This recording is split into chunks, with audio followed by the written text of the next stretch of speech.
Good Friday morning of the 21st week in Ordinary Times. I'll read you from St. Paul's letter to the Corinthians. You got to know Corinth was the center of culture, one of the most important cities of the Mediterranean world, that with Athens. But Corinth it was also a combustible place. I think it was a place of great learning, and also it was a sea town, and I think Corinth, therefore, was a place where there was some wild activity. It had its kind of wild waterfront, I think. I'm pretty sure of it, actually. Not certain, but confident. And yet they really do respond to St. Paul. It's the funniest thing with St. Paul. When he goes to Athens, they got off the famous line. You still hear it now. Anywhere you go, don't call us, we'll call you. He goes to Corinth, and Corinth was a rough and tough town. I took him in.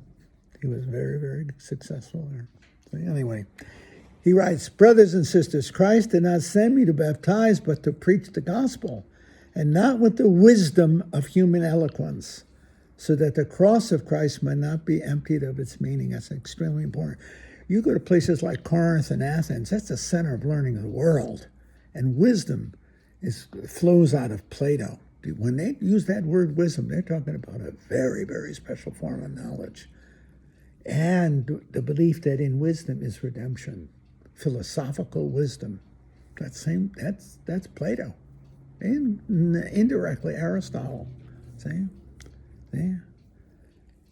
Its contrast is the cross of Christ, which is an absurdity. See, watch what he says. The message of the cross is foolishness to those who are perishing, but to us who are being saved, it's the power of God. I skipped a line. I'm sorry. Let me read it to you again, okay? Christ did not send me to baptize, but to preach the gospel, and not the wisdom of human eloquence, so that the cross of Christ might not be emptied of its meaning. The message of the cross is foolishness to those who are perishing, but to us who are being saved, it's the power of God. For it is written, I will destroy the wisdom of the wise, and the learning of the learned I will set aside. Boy, imagine saying that to a Greek. Holy cow. In the tradition of Plato, it's 300 years after Plato. Are you kidding me? So he says, where is the wise one? Where is the scribe? Where is the debater of his age? What an incredible line. Think of today. Has not God made the wisdom of the world foolish? Think of the powerful ideologies of the 20th century. Fascism, communism, Marxism, the Nazis, the wisdom of the Nazis. Has not God made the wisdom of the world foolish? Think of it. You think of Mussolini.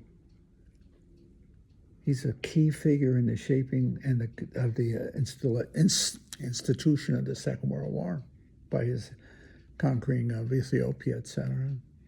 Power. The wisdom of pure power. And you saw what it ended up? He was hanging by his feet in Milan. Italy was torn apart by the war. Where was Hitler? Where was he at the end? I don't know if they've ever found his body. And they preached the wisdom of power. Oh, did it get them? Horror. I'll read on now. For since in the wisdom of God, the world did not come to know God through wisdom, it was the will of God through the foolishness of the proclamation to save those who have faith. This is one of the most famous lines in the New Testament. For Jews demand signs and Greeks look for wisdom, but we proclaim Christ crucified, a stumbling block to Jews and foolishness to the Gentiles. But those of us who are called, Jews and Greeks alike, Christ, the power of God and the wisdom of God. This has got to be one of the most powerful lines in the New Testament. For the foolishness of God is wiser than human wisdom, and the weakness of God is stronger than human strength. Now he's saying that to the Corinthians. So he's not only speaking to the Corinthians about the fallibility of the wisdom of the world, but also the Roman Empire power. See, the weakness of God is stronger than human strength. If it wasn't for Christianity, we wouldn't even know about the Roman Empire. You know what I'm saying? Yeah, it collapsed by the 4th century. See? What saves the glory of Rome, is that the church baptized it. Without it, it would have been one more civilization, one more powerful civilization that would disappeared into the dust of history. Instead, Rome still stands for both wisdom and power. In the best sense of the word, she's still the city of Western religion and Western civilization. Yeah, Rome. Why? Because of the church. Take away the church, and what do you got? You want to say an empire? Yeah, Mussolini hanging from his feet in Milan, 1945, 44, whatever it was. See? And that's the truth. The gospel survives and flourishes even amidst and part of the wisdom, and also in contrast to the wisdom of the world. It helped to build the wisdom of the West, but also had to stand against the false wisdom of the empires, especially the 20th century, where you had powerful people like Mussolini, Hitler, Stalin, and others create, I want to say, institutions of power that led to horror. 80 million people were killed in the period of the Second World War. 80 million. Imagine. Horror. The century of horror. That was not a great wisdom, was it? I think of the image of Mussolini hanging from his feet. Leave it for the Italians. We are dramatic people. I mean, yes, we are. We are dramatic. We know how to put on an opera, okay? You can't beat Italian operas, okay? Both for beauty and grace, but also power. Think of Mussolini running for his life. The partisans caught up with him and said, "Get over here, Muzzy." They shot him and hung him by his feet. I was there in the square we're at 20, 30 years. When was I there? I was there in the 70s, so it was 30 years after Mussolini was hung there. But it's still a spot. There's a mark there, there's a plaque or something.